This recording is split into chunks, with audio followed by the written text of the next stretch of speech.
This podcast is brought to you by Pragmatic Solutions, the leading iGaming PAM platform with a modular approach, including many benefits like a fast, secure, and scalable API-based platform, integrated with all major third-party products and services.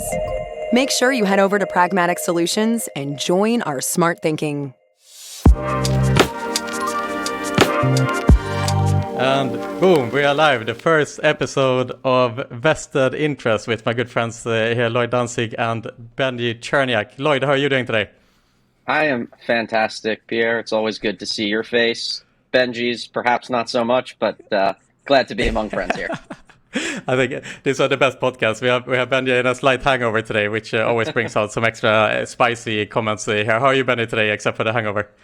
No, I never said I was hungover. I just said it was a late night and, no worse for the wear and ready to rock and roll, guys. Let's do it.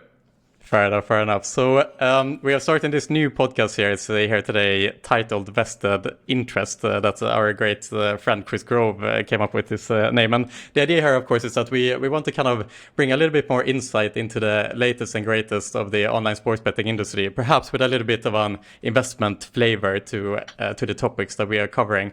But first of all, let's just start by the introductions here, since it is the first episode. Lloyd, you're a Sharp Alpha Advisors managing partner. Can you talk a little bit more about your background, perhaps, and what led you to the position you have today?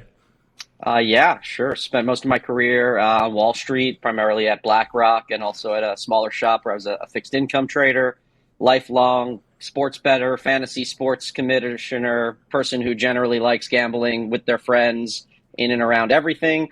Never honestly thought those two paths would intersect, but thus, with the repeal of PASPA in 2018, was in the right place at the right time and was able to leverage some opportune timing into a career now investing in really great founders and really great companies building the next big thing in real money gaming. And here you are now as a co-host of the Vested Interest podcast. That's how I know I've made it. That's how I know I've made it. You've arrived, Lloyd. You've arrived. Great to have you here, of course, Lloyd. And Benjie Cherniak, Avenue H Capital. Same on your end. Give us your background here as well and the story, how you got to this point. First of all, the name, as you say, Vested Interest. I'm glad that you threw out a little street credibility to Chris Grove's way of having come up with the name. So he can have the credit for that one, as you allude to. Fun to be here for the first inaugural podcast, so to speak. But my background extends back to my Don Best days. Principal and managing director at Don Best, creating of betting lines for operators in the space, kind of in-play wagering before it was all the vogue here in the U.S., going back to 2008, 2009, and we built out that division. We also had our Don Best Screen, which is still around today. Sold that company in 2018 to Scientific Games, now Light and Wonder. They married it to the OpenBet platform. All of that has now been sold to Endeavor. So a lot of changes in the space along the way, but Avenue H is really just myself investing in startups, advising startups, a focus on the sports betting ecosystem and everything revolving around it, and getting to collaborate with other folks such as Lloyd and other VC firms and angel investors to help some of these companies along in their journey. So it's a lot of fun.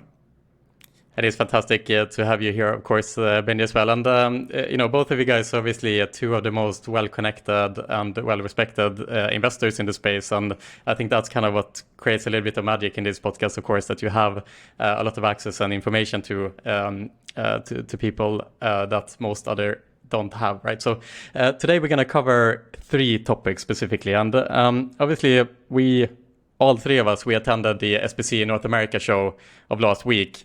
Most people of the industry was there. A lot of discussion, a lot of rumors flying around on the show floor that then culminated into this rumor coming true of PointsBet being acquired here by Fanatics last week. Lots of talk on that on the show floor, but we want to talk a little bit more of the discussions that took place during the conference and so on. And the second point today will be just jumping into this recent M&A activity, obviously Fanatics acquiring PointsBet, another massive deal that took place the same day was the fact that Aristocrat acquired NeoGames in a $1.2 billion dollar deal. But there's also been some other M&A activity recently that has kind of like restarted this M&A machine that leads to the speculation if the industry is facing further consolidation.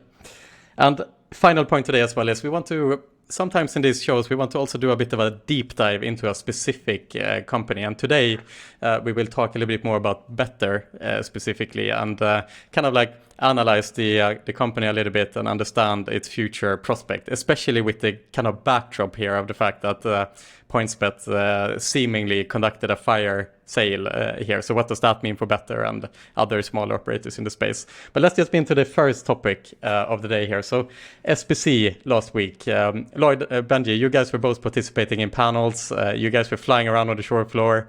Lloyd, what was your kind of takeaways from the conference? Anything that stood out to you? I think the primary buzz at the conference was a bit what you already referred to. First, on Wednesday, Matt King mentioned that Fanatics already had its market access plans covered, which came as a bit of a surprise to people in the audience who were not sure exactly how that was the case. On Thursday, Johnny Aitken from PointsBet canceled his panel with Contessa Brewer abruptly at the last minute. And then people started putting those pieces of the puzzle together along with some other rumors swirling in the rumor mill that, of course, culminated in the announcement of Fanatics buying PointsBet US.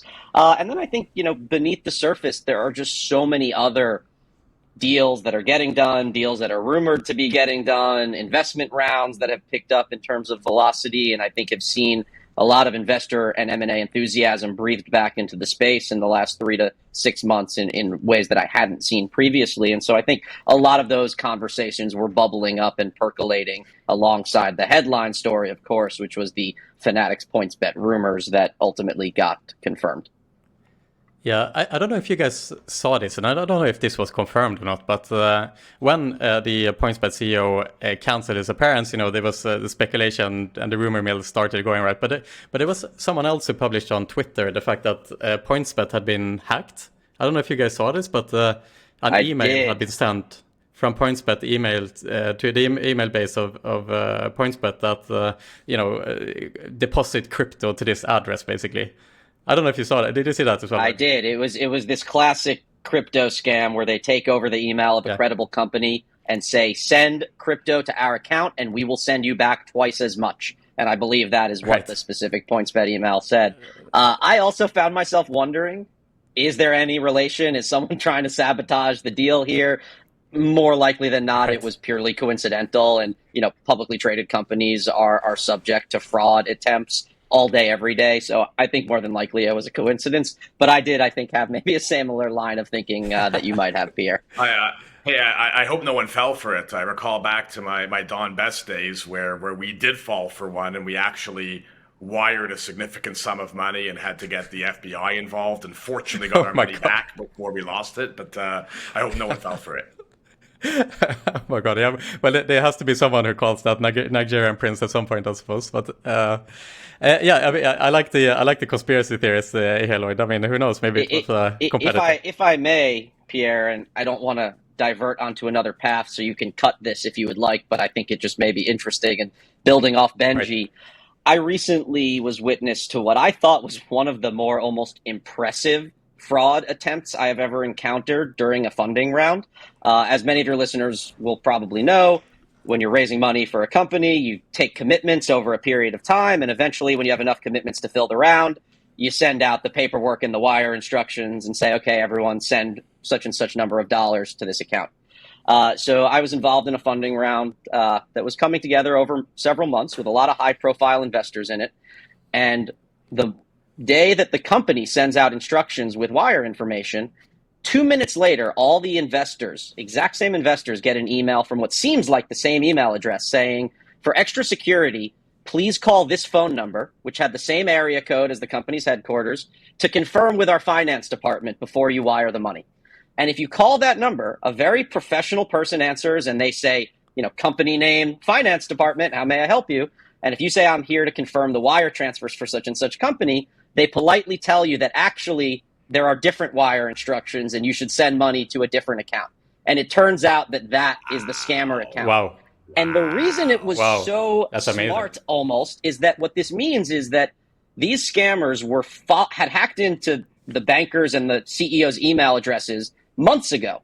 And they were just waiting for the right moment when the wire instructions were sent out. And they had bought a domain name that was one character different from the company's domain name so that they could send an email address that seemed to be from the founders. And they set up this professional seeming finance department with the same area code and phone number as the company had. And it was the closest I ever came to almost wiring a large amount of money to the wrong party. And I don't ever want to give credit to scammers, but they kind of like gained a little bit of respect from me, if I'm being honest. It was very clever. The one that we fell for wasn't quite as elaborate, but not that far off. They hacked into my email and they emailed our controller as me with a fake ad. If you clicked on it, you would see it wasn't me, but she had every reason to believe it was me. So not all that different, but not at that level of sophistication. Yeah, that's amazing. I mean, Lloyd, how do you reach out to these hackers and try to invest in them?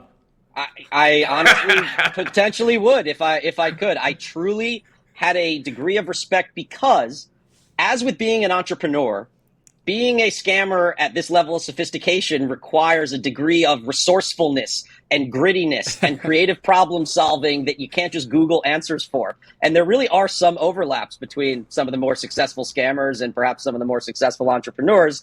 And so I really did have not the thought that I want to invest in these guys, but they really gained just a twinge of admiration from me in the patience and sophistication that their scam had. Absolutely. I'm sure they're very appreciative of your vote of confidence. If they hear this, then good work. Benjie, over to you. SBC Conference, party boy as you are, obviously the late night activities, I'm sure you were a regular during those days. But what about the conference itself, Benjie? What were your takeaways during the couple of days there? You know, when I look back at it now, of course, as per Lloyd and yourself, the whole M&A piece, and to me was the central theme. There was just a lot going on, a lot of chatter, a lot of rumor mill, some of it coming to fruition, some of it still may in the weeks and months ahead. But I almost saw it like it began percolating to me at your conference, the iGaming NextCon, which was a fantastic show, by the way. Maybe it was 2 months prior, and that was more of a C-level conference, and a lot of those conversations got going there, and then it percolated and kind of hit a bit of a bubbling point this past week in New York at SBC. Look, alongside the M&A, just kind of a bit of a renewed sense of optimism in the air, I think.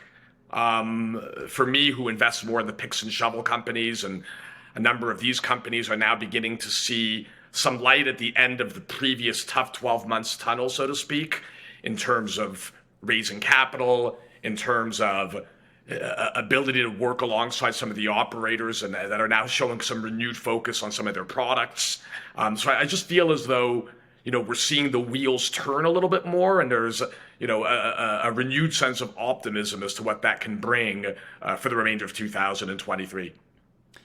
Is that coming out of the fact that the valuations are now kind of coming back to earth, do you think? I mean, we've seen, obviously, PointsBet that we're going to talk about soon dropped 90-95% and so on. Is that what is kind of restarting the M&A machinery here?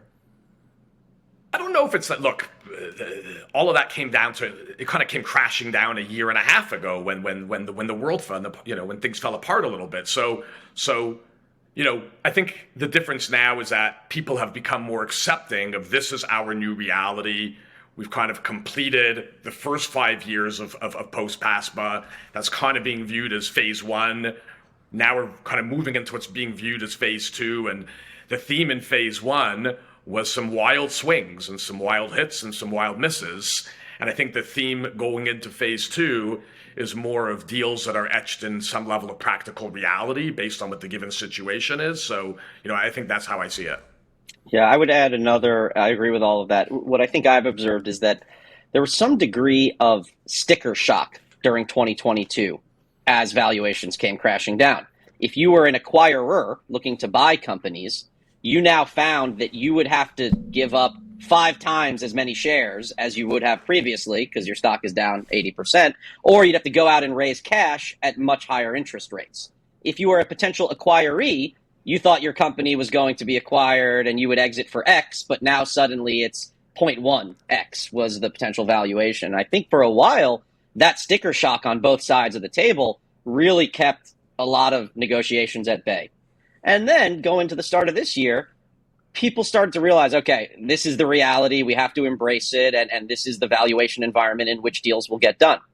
And then on top of that, what I think happened, at least in the public markets, is that one of the biggest concerns or overhangs for sports betting stocks in the U.S. has been concern as to whether they will be profitable over the long term. And as we've entered this year and a lot of companies reported their 4Q22 and 1Q23 earnings, all the major operators in the U.S. are now showing a trajectory for a path to profitability, for the most part, by the end of this year. And I think that combination of those factors, in addition to what Benjie says, is what has reignited and brought both buyers and sellers, investors and investees back to the table in a way that 6 months ago was quite different. But on the other side of the coin, Lloyd, you mentioned that operators are finding a path to profitability, but really and truly, it's only the 3 or 4 major operators that are kind of owning the market that are showing that path to profitability. The other 100 operators, seemingly from an outside perspective at least, is not finding the way to profitability. PointsBet here being a good example. Is that really a sign of positivity, do you think? I think at least myself and most investors that I speak to regularly always assumed there would be consolidation among the top 3 or 4 names in the space. I agree. There is very little bid or appetite right now for subscale B2C operators unless they have, like Better, a really compelling and interesting customer acquisition strategy that might give them a fighting chance, or in the case of Fanatics, a huge war chest and a 90 million user database. So I think overall, investors who were looking to see, will there be exits above a certain size in this space, or how will market leaders fare? I think they are enthused by what they've seen among the top players. Certainly, it's not an easy time to be a shareholder, perhaps, of some of the subscale operators. I had a meaningful position in PointsBet as well and would have liked to see a much higher cash out value for the U.S. business. So I don't think that the failure or potential failure or impending failure of subscale operators is a major deterrent for investors. I think they are much more enthused by the size of the market leaders and the unit economics that they are starting to showcase. And to add to that, Lloyd, when you talk about PointsBet and some of the other kind of players within the B2C space, we're talking about B2C, right? And investors are, B2C is part of the equation, but there's a number of companies on the B2B side and affiliate side that support the ecosystem, and there's opportunities there. And we're not even really talking about the iCasino side. So I think there's more that goes into the story than meets the eye. Yeah, and I would actually add another one of those additional elements is the expansion into new geographies. Certainly the U.S. had its online sports betting renaissance in 2018, but it looks like Brazil is having theirs now, and other Latin American countries may soon as well. And so I think the path to profitability is not only important for shareholders of U.S. market leaders, but in the way that it indicates the potential for profitability in other new, highly populated markets like Brazil, India, potentially Japan, and so on. Right, that's almost a whole separate podcast. Yeah, the opportunity separate episode for some of these, the opportunity for these behemoths to look beyond the U.S. and beyond North America and into Latin America and other markets. Like, all that is coming, and we're entering phase 2, so to speak, now that we're into years 5 to 10, and I think it'll become part of the story and part of how things play out from an M&A perspective as well, and from a valuation perspective. Right. Before we jump over to the next point, just to kind of dig a little bit deeper into that question, do you see the likes of FanDuel, DraftKings, Caesars, MGM expanding their territory outside of North America to Brazil, for example, or Latin America? Without commenting on any jurisdictions specifically, I'd say the answer is absolutely yes. I think in many cases it may be catalyzed by mergers and acquisitions, and certainly people like Benjie and myself are trying to think through what businesses might we want to invest in today that will make it easier for DraftKings and FanDuel to enter any particular geographic market 3 to 5 years from now. And so, again, I can't really comment on any specific jurisdiction other than to say, absolutely. Every one of those companies certainly is looking at how they can expand geographically. Not only are they, but they should be, right? Like, when you look at the U.S. market, you kind of look at it like all of these states are independent, almost like independent countries with their own list of compliance and regulatory and regulations and different tax structures. And as a general statement, the unit economics don't always make sense in a given state. And, you begin to look at Latin America, you can almost view it as an extension of what we're doing here in the U.S. and another state that you can go into that in many instances will have much more favorable unit economics. So I think, the almighty dollar will lead that way with good reason for some of these, the bigger players that you mentioned. Interesting. Moving on to the second point of today, we're going to kind of jump into the recent M&A activity and analyze some of the deals that have been made here in the last couple of days and weeks. And starting off with Fanatics' acquisition of PointsBet. If we rewind the tape to January 2021, PointsBet had a market cap of about $4 billion USD. The other week, it was sold at $150 million, and this was at a negative premium of the current market cap of around 50%, something along those lines.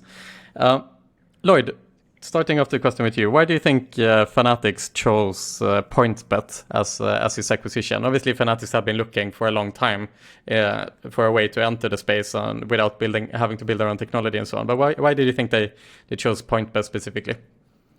I would first point out that although certainly, and I have, as a shareholder, been disappointed in the decline in PointsBet share price, it is probably not fair to mention the decline they suffered without putting it in the context of even the companies like DraftKings and FanDuel, who perhaps did not see their share prices decline by 80 or 90%, but certainly by 50, 60, 75% over that same time frame. And so it's not as if PointsBet shares have declined so much more in value than other names in the space, particularly when compared to the peak. But nonetheless, it was at a negative premium, at a discount to the value of the U.S. entity at the time that the deal was announced in the publicly traded markets. I think the reason why Fanatics did a deal, whether it was to be PointsBet or Rush Street or otherwise, it makes sense that time is of the essence for them. They are looking to accelerate their access to sports betting and iGaming licenses, and they are looking to accelerate their access to engineering talent, perhaps an established user base that is already engaging with a real money product, and some of the other technology, in particular Bannock, which PointsBet owns, that now likely will be the engine driving all of the pricing and odds making for Fanatics betting and gaming. I think another reason why they chose PointsBet is that PointsBet was in a bit of a desperate situation. By PointsBet's own admission, had this deal not come through, they were going to have to raise additional financing and issue new shares in order to, among other things, pay the obligations that they owe to NBC as part of that deal. And part of the reason Fanatics was able to buy the company at a discount is that Fanatics also, in addition to paying $150 million in cash, is assuming all of PointsBet's marketing obligations among the NBC deal and otherwise. And so for Fanatics, who just raised $750 million, has a deep war chest and a highly profitable collectibles and merchandise business, they probably saw not only a strategic thematic fit with a bit of a yin and yang situation in terms of what they're missing and what they need, but also an opportunity to leverage their war chest to pick up an asset at a fairly attractive price, given the timing with which they were negotiating the deal. Which kind of begs the question, Lloyd. Sorry to cut you off here. It kind of begs the question of, was it the right approach for PointsBet to come out and publicly state that this is what they're going to be doing, and we're bringing in Moelis to help us with this process? Like, I was always wondering when I saw that why they did that, and maybe you have some insight that I don't, but it just felt to me that they're putting themselves in a position of weakness from the negotiation standpoint by making that public announcement. Yeah, I don't have any thoughts, but I don't have any answers, but I did have those same thoughts, and I do think it's interesting. My guess is that it all ties back to a degree of desperation in terms of the positioning they were in. But you're right. It certainly seems like they were almost definitely not negotiating from a position of strength here. when you're desperate, you don't necessarily want to go out and shout it from the rooftops. I'm sure there was a logic to it that I'm not seeing. I just didn't see it, and it wasn't evident to me. Sorry, go ahead, Pierre. I didn't mean to interrupt there. Not at all. I mean, Matt King, he does point out in the interview with Contessa Brewer here the other day that they recognize Fanatics, that there are several operators that are running out the runway. And so I think that desperation is already kind of, the sharks are smelling the blood, essentially, from a far distance. And so it seems that perhaps they are putting themselves in a position where that is the only option, putting themselves out there and go out with that message that we are prepared to conduct a fire sale, because maybe that is better than the worst alternative, which is to run out of a runway and end up in a situation like Maximbet did a year ago. Yeah, it's a fair point. And bear in mind, Pierre, when you talk about them falling from $4 billion to the $150 billion, they sold their U.S. assets. They haven't sold the company, right? So there's still an opportunity for them to do certain things with the assets they have in Australia, and I guess conceivably Canada as well. But, it's just worth pointing that out, that it was the U.S. assets. And I think that we're still finding out more about the deal on a day-by-day basis. And as an example, they did sell for $150 million, but I believe, unless I misread something, that they've got a $20 million obligation that will be collected on towards some of the commitments that were made to the NBCs of the world. So that 150 will actually drop to, I think it's 130 or 131 based on that, unless I misread something in some of the documentation I saw. Here's a question for you guys, though. I mean, we are assuming that Fanatics will enter the market as the kind of one of the top incumbents of the market here and establish themselves. But is that really an assumption that is so straightforward? I mean, look at Caesars and their massive push to establish themselves in New York and other states, obviously failing and pulling back on marketing spend. Other operators that have entered the market aggressively with a lot of capital that haven't been able to establish a meaningful market share. And here comes Fanatics, a couple of years later, started from scratch, albeit, of course, they have a great database, they have a good war chest. But is that really enough? Lloyd, what do you think? There are definitely a lot of investors who think the answer to that question is no, that I talk to frequently. I think, there are a couple of X factors here potentially. One is whether the database of merchandise consumers does convert at a higher rate than perhaps the Caesars brick and mortar loyalty program has. Another X factor is the extent to which they are or are not able to put a superior product or a differentiated product out into the market. But my guess is that the real factor that will drive longevity or lack thereof is how valuable consumers view the fan cash proposition that Fanatics is putting forth. Fan cash is the Fanatics platform currency that you can use to buy jerseys and collectibles and whatever else they might sell in the future. And the current operation they have announced is that 1% of every bet you place by dollar value, or 5% if they are parlays, will immediately get credited back to your Fanatics account via fan cash. And you can then go spend that money on jerseys and other types of things that sports fans like to buy. And I think if that ends up being something that is executed well and that people are highly desirous of and find very valuable, that could be the answer to the question, why and how will they not only attain but retain meaningful market share over time.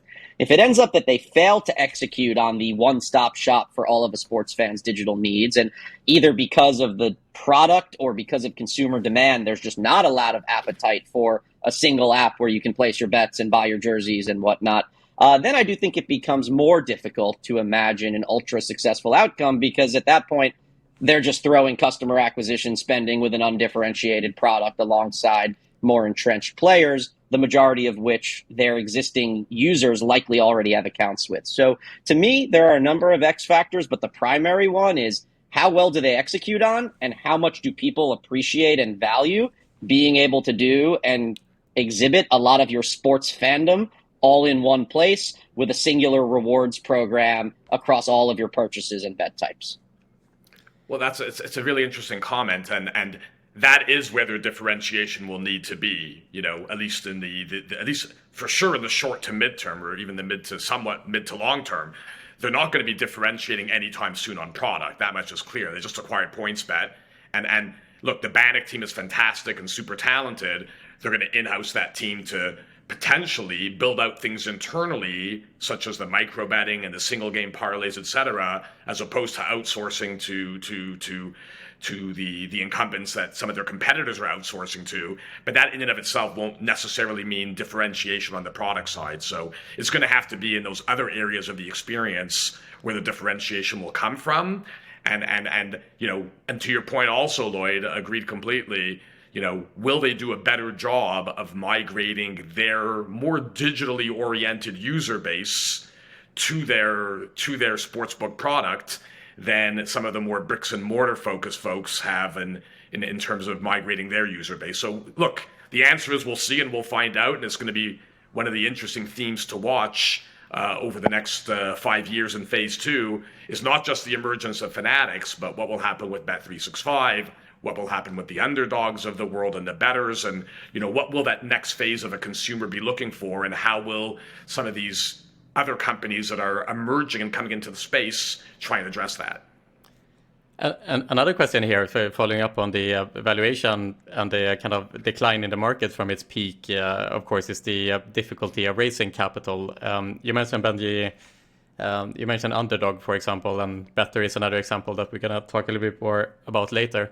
But what does this valuation mean to these other operators and players in the space who are trying to establish themselves and potentially would need further capital in order to pursue the kind of the strategy that they have? Does this make it a lot more difficult now for the likes of Underdog, Better, other kind of medium-sized companies between 100 that peaked at around 100 to $1 billion valuations to raise further capital? Do they have that? Do they have to stick with their capital from now on?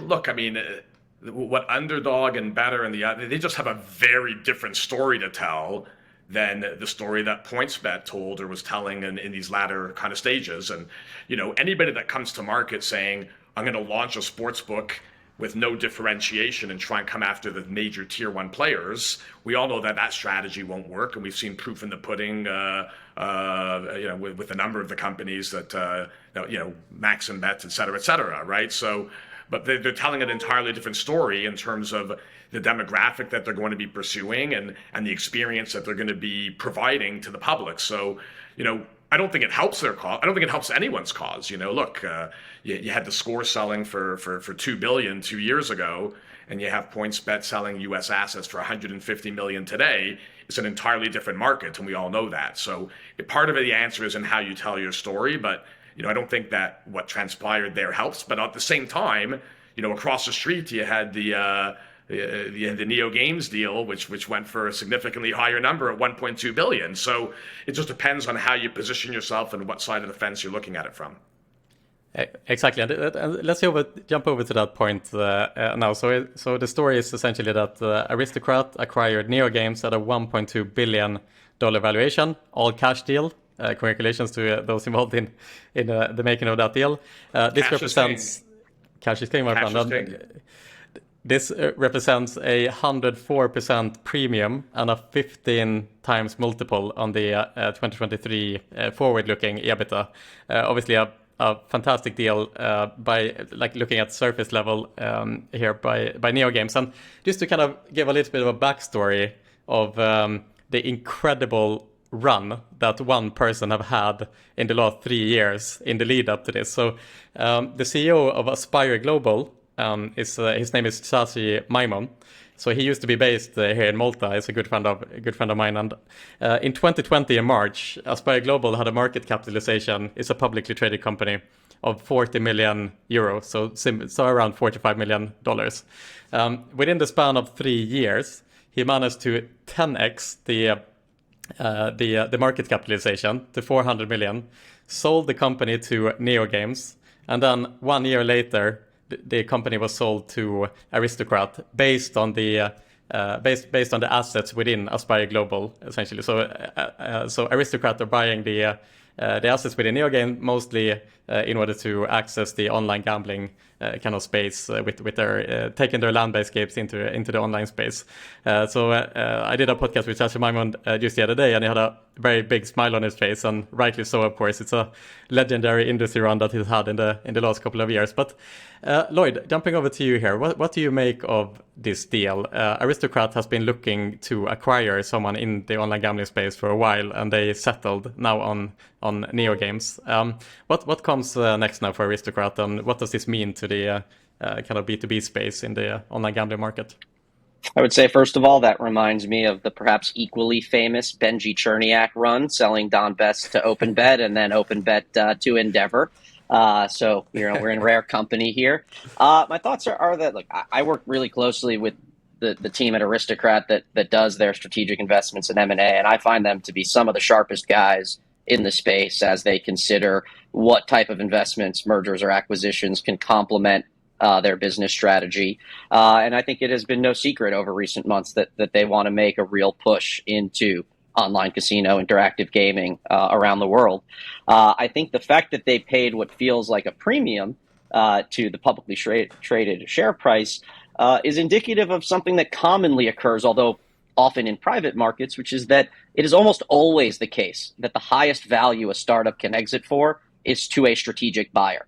Because that strategic buyer is ascribing not only the purely financial value that a financial investor would enjoy, but other synergies that will produce value within the new, larger, improved ecosystem of the merged entities. And so it is almost always the case that strategic corporate acquirers will pay more money for a company than any other type of investor or acquirer in the space, again, because they're willing to pay for those synergies that they expect to accrue to them after the acquisition. So I think this is, as Benjie said, I don't think the PointsBet deal necessarily hurts Better or Underdog, but it certainly doesn't help. Whereas a $1.2 billion all-cash deal for NeoGames, I do think is a data point that will be referred to in many pitch decks going forward. I'm sure there are dozens of B2B founders in the space that just made a new slide or added the NeoGames exit to their slide, showcasing the type of acquisitions that are possible and the appetite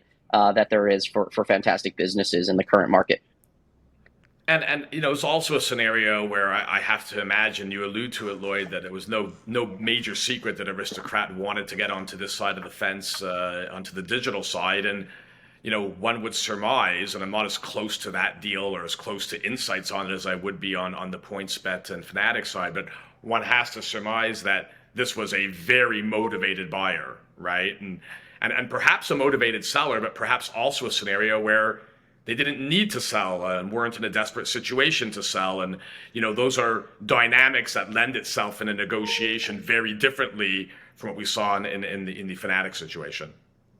Right, so that essentially would be kind of a backstory to that 104% premium. I mean, that's exceptionally high, right? Like, it's not often you see a premium that is above 100% in a publicly traded company. Is there any other examples that come to mind? Have you seen this type of premium before? I don't have any specific examples that come to mind other than to mention that stocks have traded down significantly in the last 12 to 18 months. And part of that is based on investors' assumptions, not about growth, but about interest rates. The same company and the same set of cash flows are worth less if you expect interest rates to be high than you are if they expect interest rates to be low. And so this is just one example of a point on which perhaps, in this case, Aristocrat has a different view on interest rates or their sensitivity to interest rates that can drastically change what they're willing to pay. And to Benjie's point, it's a completely different beast when you are negotiating with a company to invest in or to acquire, and they do not need your investment or your acquisition in order to continue running a flourishing business. And so sometimes the only way to get a deal like that across the finish line is to pay a significant premium, to make an offer that almost cannot be refused. And I think what's interesting is you look at, and it's not the same because the companies weren't publicly traded, but at the time that Google acquired YouTube or Facebook acquired Instagram or WhatsApp, those prices were thought to be crazy, and it was, it signified that the executive management teams had lost all touch. And now I'm forgetting the exact numbers, but I think YouTube generates the same amount of revenue for Google every 3 days as Google paid for the entire company. And there's a number of figures like that apply to the Facebook acquisitions of Instagram and WhatsApp as well. So remains to be seen if it will play out quite to that degree. But I really think it cannot be looked over how important Benjie's comment is. One of the biggest differences between the NeoGames deal and the PointsBet deal was simply the amount of negotiating leverage that the acquirer and acquiree had compared to one another. And those were vastly different between those two deals. Right, two very different kind of foundations for negotiation, in other words, in those two deals. That's why they are so separated. Interesting. And I would kind of also add that, putting the valuation aside, this looks like a scenario. We used to say in hockey that Wayne Gretzky wasn't the fastest skater, but he would skate to where the puck will be. And this, for Aristocrat seems to tick so many boxes. And you look at, even just the US piece and the ability for them to maximize an opportunity on the iGaming side as more and more states open up. And, I think that's part of this as well and plays into where they see some of the perceived value where this could turn out to be a real home run for them over the long haul. Right. We had some other interesting acquisitions recently as well, where GeoComply acquiring OneComply, Better acquired the Chameleon platform from Fanatics. Those two acquisitions also, do you have any interesting kind of insight there on those two as well? What if we start with you, Lloyd? I mean, I was going to jump in and say those were the appetizers. I was going to jump in and say those were the appetizers before the main course. And you didn't even mention as well, on the Fans Unite side, they also sold their McBookie business and another piece of M&A. So Fans Unite, they sold their Scottish sportsbook, and then a week later sold their platform to Joey Levy and the guys at Better. And then the OneComply to GeoComply is interesting, and one would surmise that maybe GeoComply isn't done shopping. Maybe there's some form of a RegTech roll-up in the works potentially. So look, the headline deals will always be the headline deals, but I think that just as interestingly with these smaller deals, we're seeing things heat up in the sense that for some of these kind of picks and shovels companies, there's renewed optimism that some of the bigger players are looking to roll up assets in advance of potentially pursuing M&A on their own. Yeah, that's certainly my primary takeaway, and consistent with what I'm hearing and seeing as well. There should be a whole number of deals announced in the next few months of major operators taking equity stakes in both B2B and B2C businesses in this space. Additional acquisitions that are reportedly near being finalized and then to be announced. And so these were great transactions in particular for some of the folks involved who had nice exits here. But almost more importantly, I think signify back to the point we almost started on, that buyers and sellers are finding a way to agree on price in a way that they simply were not 6 months ago. And that, combined with perhaps some other factors, has really infused a degree of momentum and urgency into the deal-making space. And Pierre, I know you've been involved as a founder in fundraising efforts as well, and likely can appreciate that urgency and momentum ends up being one of the biggest driving factors in whether a deal gets done or whether it kind of dries out and dies on the vine. And so I think and I hope that this current momentum that we're seeing will result in a lot more deals that are contemplated, ultimately being consummated and being finalized and announced. Absolutely, it's a very fine line of being kind of the PointsBet victim in a negotiation, or being the NeoGames person side of the table, basically. Lloyd, you speak with confidence here when you mentioned that this is kind of like the first step in an M&A wave potentially here. What's the word on the street in general? Like, do you care to mention any specific names that could be potential M&A targets today, or others who are looking to acquire other companies? I don't think I will name anyone specifically. There are rumors circulating that one of the prominent pricing and odds-making companies is going to be acquired by a large B2C operator. There are rumors that a large B2C operator is going to make a equity investment in a Latin American-focused B2C business. Those are two in particular that I've been hearing and reading quite a bit lately. And then I can even say from my portfolio, the frequency of even preliminary conversations with the corp dev and M&A teams at the major stakeholders in the space has increased tenfold in the last 3 months compared to the preceding 3 or 6 months. So nothing juicy enough or company specific enough that I'll reveal just yet, but I would absolutely expect that people will see a number of announcements over the next 3 to 6 months. And hopefully there are plenty of deals that I'm not even aware of that also are beneficiaries of this renewed momentum. You're a good politician, Lloyd. That was a great answer. Benjie, what about you? Can we get some straight answers here? Who's going to acquire who? I'm very curious. Again, I hear rumors, so I don't want to comment on specific names, but right. Some of these, if you look at some of the data companies and odds suppliers, I think there's a lot of rumors swirling in that area. So, I look for something to happen there sooner rather than later for sure. All right, I'm just going to throw it out there then. So if I can target one acquisition target, I would say Catena Media is the one that sticks out to me. Better Collective today reported just brilliant numbers. They are aggressively growing, taking over the US by storm. Whereas at the same time, Catena Media is finding itself in a little bit of a predicament at the moment. They also reported today kind of like a lull in the company at the moment. They decreased the share price by about 16% today based on this report. They are having a hard time finding traction in the business, and I would say they would be a great acquisition target for Better Collective. This has been rumored several times over the last couple of years, but I would say finally now and never, this is the time to acquire Catena Media, in my opinion. Look, it makes a lot of sense on paper, and it's a good prognostication, but we don't know what we don't know. I was on a panel at SBC. On M&A alongside, some real top M&A guys. And we were at the end, Chris Grove was moderating. He was asking for predictions.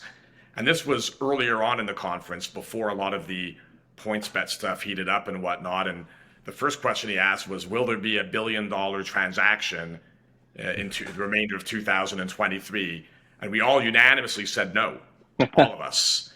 And then he said, will PointsBet sell in 2023? And I don't want to be quoted on this, but I'm pretty sure I'm the only one who said yes. So we don't know what we don't know. And it's always easier to look at it after the fact. So I appreciate you calling your shot and kind of like pointing that you're going to hit a home run before you hit it. Well, we might rename you here to Mystic Benjie. That was a great prediction. Well done. Jumping into the last topic of today here, I want to just kind of to tie everything together that we talked about today, to jump into a discussion around Better. So obviously Better, which is led by Joey Levy, is entering the US sports betting space as an operator really from left field. He raised $50 million 1.5 years ago, something like that.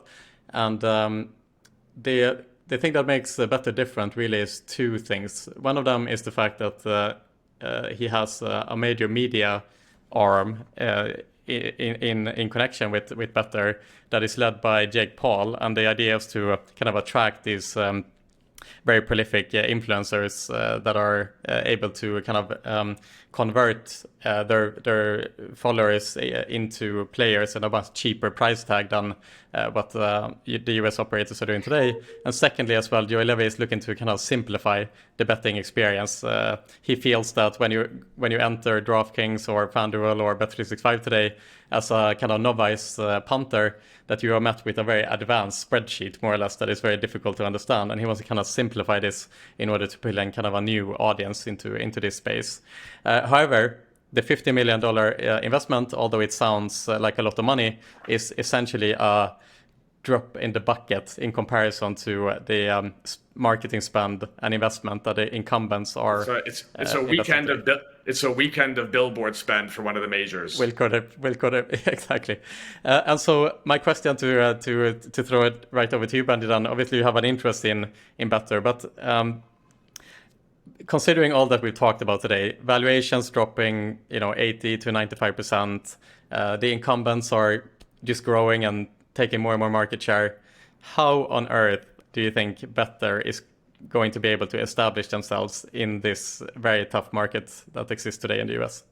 So I think you kind of impartially answered the question yourself in terms of how Joey would answer it, I think. Obviously, I don't want to speak on his behalf, but I think what he would say and what he's going to say to some of the investors is along the lines of the current sportsbook model is somewhat broken and it's ripe for disruption, and we're the disruptor and here's how we're going to do it, right? So I think that some of the tier 2 sportsbooks are struggling to stay abreast and achieve profitability, and that the unit economics of the current sportsbook model in the US isn't as favorable as we thought it was, or arguably not as favorable as we might have thought it was, kind of plays into the need for disruption, the need to go after a larger TAM, the need to approach sportsbook from a different way. And I think that all becomes kind of part of the argument, so to speak.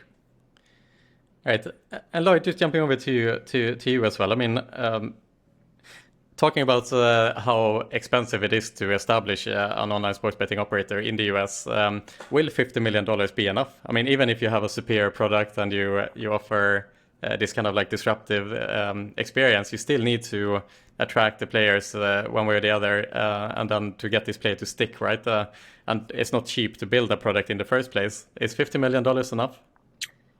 I don't think there's any reason to suppose that Better will be limited to that $50 million they raised. Joey has showed but repeatedly. talking about kind of like talking about the kind of valuations coming down. I mean, do they have to kind of give away too much of their own shareholding in order to raise further capital at this Great stage? founders and great companies will always get funded, and without getting into anything too detailed, I think Joey has showed an ability, at least for the foreseeable future, to be able to continue raising capital without sustaining ungodly amounts of dilution. And he's been very public that he expects himself and Jake to be the predominant majority shareholders at the time that this venture goes public. And so certainly his eye is on that same type of question that you are.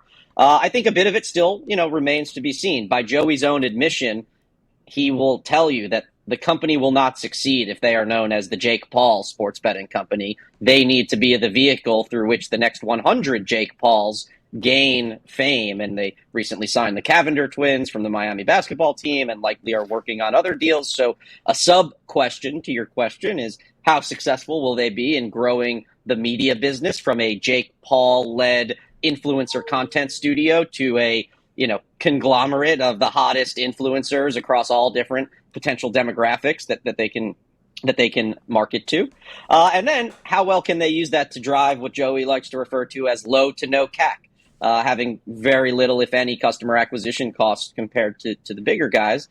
Obviously, the Barstool Penn relationship suggests it is more difficult than many people might expect to use a organic influencer-led content brand to drive sports betting handle, as evidenced by the fact that Penn, I don't believe, has more than 5% market share in any of the markets in which they operate.